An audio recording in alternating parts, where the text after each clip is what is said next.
و سوخت دشمن بود. مهمات، تجهیزات، هر چیزی که ماشین جنگی صدام رو بیان از ایران دفاع بکنن، ابوالفضل جز اولین نفرات بود که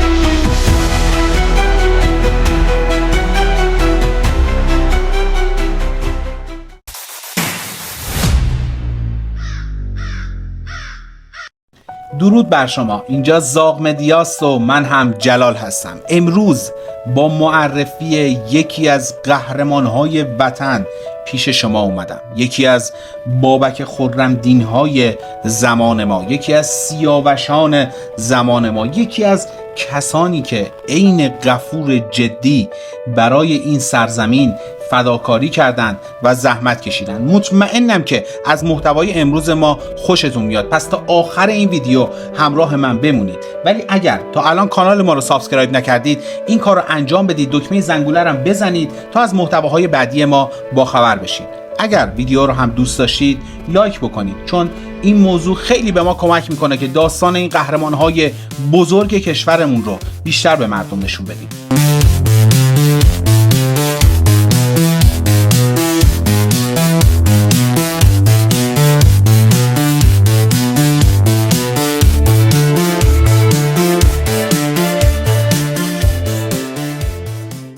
سال 1327 در شهر قم توی یک خونه قدیمی یک پسر بچه به دنیا میاد که اسمش رو میذارن ابوالفضل. کسی چه میدونست این پسر بچه یه روز میشه یک عقاب تیزپرواز برای این سرزمین، یه خلبان ماهر، یه قهرمان. اما زندگی همیشه یه روی دیگه هم داره که برات خیلی موقعها یک شرایط سختی رو رقم میزنه. ابوالفضل از همون بچگی عاشق آسمون بود، انگار روحش توی ابرها پر میکشید. برای همینم رفت سراغ خلبانی. توی نیروی هوایی انگلیسیش رو بسیار تقویت کرد، فن و فنون پرواز رو یاد گرفت، دوره‌های پیشرفته رو داخل آمریکا گذروند و شد یک خلبان حرفه‌ای برای شبح آسمون یا همون فانتوم، یک خلبان کاردرست.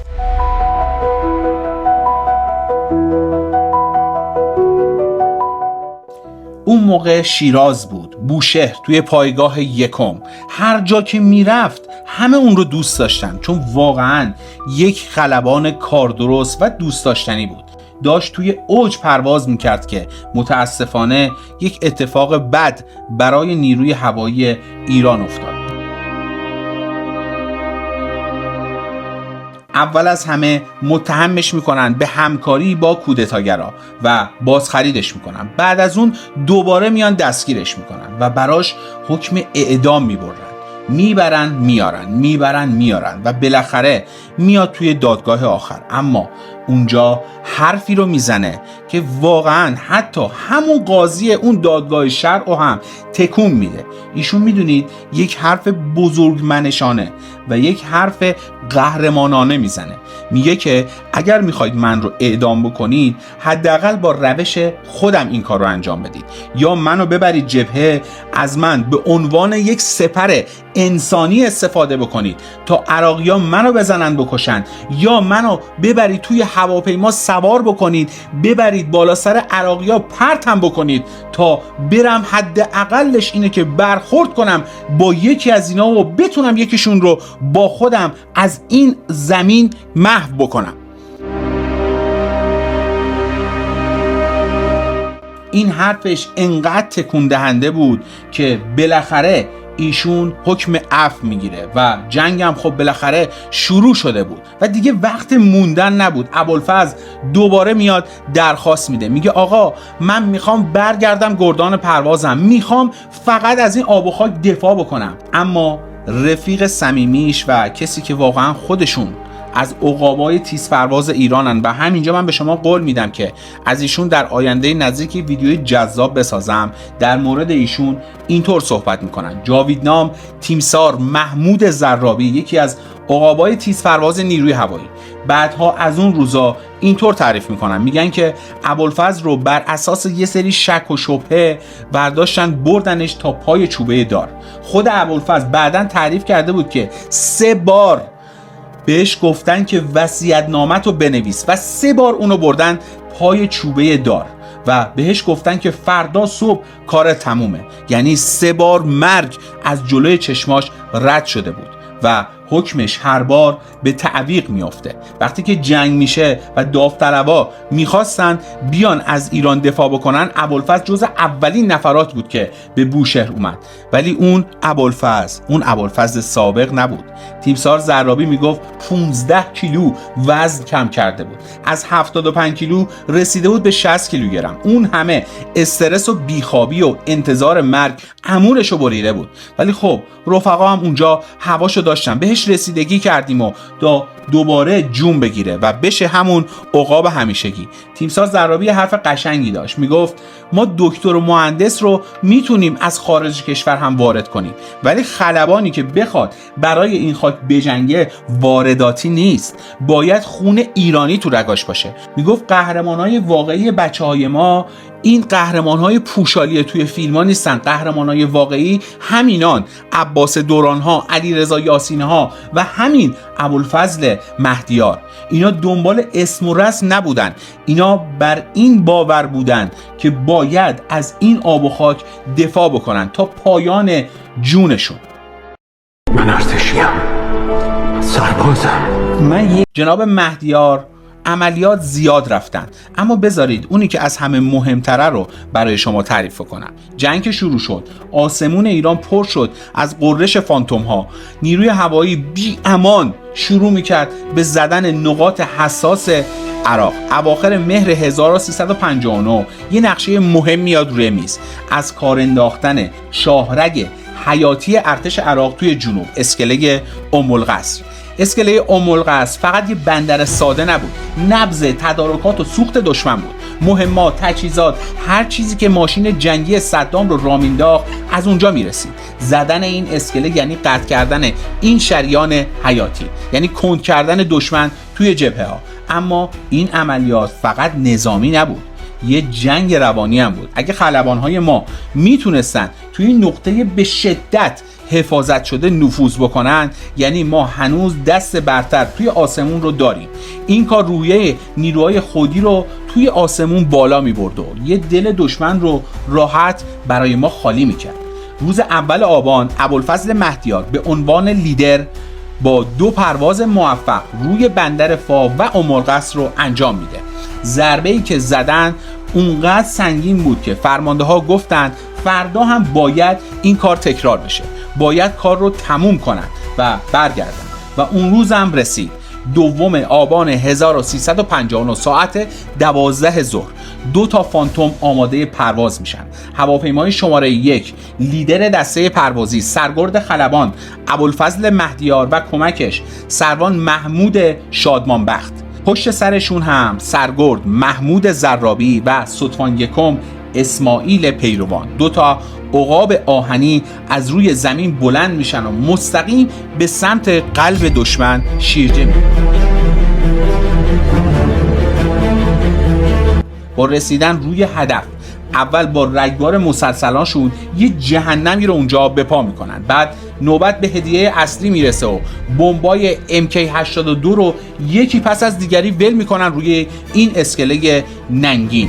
اسکله ام القصر تبدیل میشه به یه تلی از آتش و دود.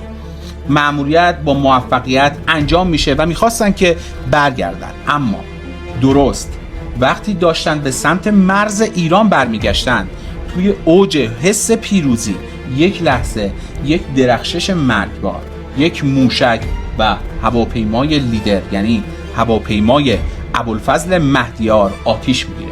کنترل از دست رفته بود و دیگه هیچ راهی برای برگشت نبود. به ناچار هر 2 خلبان دستگیره اجکت رو میکشن و 2 تا چتر سفید توی آسمون آبی پیدا میشه.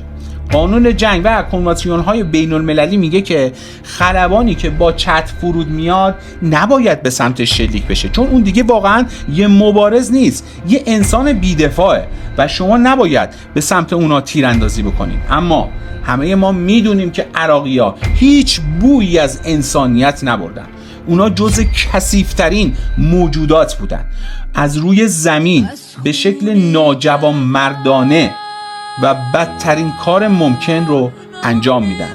2 چتر سفید رو به رگبار میبندن، اونم نه با هر سلاحی، با سلاح ضد هوایی که واقعا هر تیرش یه هواپیما رو سوراخ میکنه، چه برسه به بدن نحیف یک آدم. ابوالفضل و جناب شادمانبخت در آسمون تکه تکه میشن و به آبهای نیلگون خلیج همیشه پارس سقوط میکنن. مدتی بعدم عراقی‌ها جسد یکی از این خلبان‌ها رو نزدیک فاف پیدا میکنه و به شکل غریبانه‌ای توی قبرستان زبیر عراق دفن میکنه. شواهد میگفتن که پیکر شهید شادمانبخته و جناب ابوالفضل مهدیار توی آبهای نیلگون خلیج پارس آرمیده. حکایت ابوالفضل مهدیار حکایت اون قهرمانی شد که 3 بار از پای چوبه دار برگشت تا از آسمون وطنش دفاع بکنه و توی همون آسمون هم جاودانه بشه. قصه مردی که برای خاکش از مرگم نترسید. اینا واقعا قصه و افسانه نیست. امثال ابوالفضل مهدیار، غفور جدی، چنگیز سپهر کم نبودن. اونایی که با این که بدترین رفتارها رو با اونها انجام داده بودن، اما بازم برای دفاع از وطنشون سینه‌شون رو چاک میدادن. بهتره بگم که این قهرمانها و این عزیزان، اینها سیاوشان و بابک خرمدین‌های زمان ما هستن و اسمشون باید مثل الماس در تاریخ ایران زمین بدرخشه تا به ابد. به زیر پرچم ایران نشستیم و در را جز به روی عشق بستیم. به یمن عشق در ناب سفتم و در وصف وطن این گونه گفتم: وطن خاکی سراسر افتخار است که از جمشید و از کی یادگار است. وطن نقش و نگار تخت جمشید، شکوه روزگار تخت جمشید. وطن فردوسی و شاهنامه اوست که ایران زنده از هنگامه او. وطن را قصر شیرین بی ستون است که قصر عشق از خاک جنون است. وطن شیرین خسرو پرور ماست، صدای تیشه آهنگر ماست. وطن چنگ است بر چنگ نکیسا، جناب مهندس، سرود بار بدها خسرواسا. وطن یعنی درختی ریشه در خاک، اصیل و سالم و پربهره و پاک. وطن یعنی سرود پاک بودن، نگهبان تمام خاک بودن. وطن گردآفرید رزم دارد، چنان تهمینه یار بزم دارد. فریدون را فرانک ها بیارند که با ضحاک ها در کارزارند. وطن شوش و چغازنبیل و کارون، عرس زایندرود و موج جیهون. وطن خرم ز دین بابک پاک که رنگین شد ز خونش چهره خاک. وطن در هیهه چوپان کرد است که دل را تا بهشت عشق برده است. همان کرد سرافراز وطن دوست که صدها کاوه در هر سنگر اوست. وطن یعنی تفنگ بختیاری، غرور ملی و دشمن چکاری.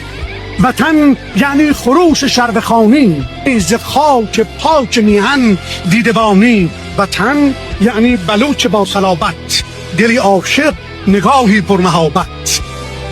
ز عطر خاک میهن گر شوی مست، کبیر لوت ایران هم عزیزت. امیدوارم که با ویدیوی امروزمون تونسته باشیم نظر شما رو جلب بکنیم. حتما نظراتتون رو برای ما بنویسید و به ما بگید که آیا جناب مهدیار رو میشناختید یا نه. اینجا زاغ مدیاست و من هم خاک پای شما جلال هستم.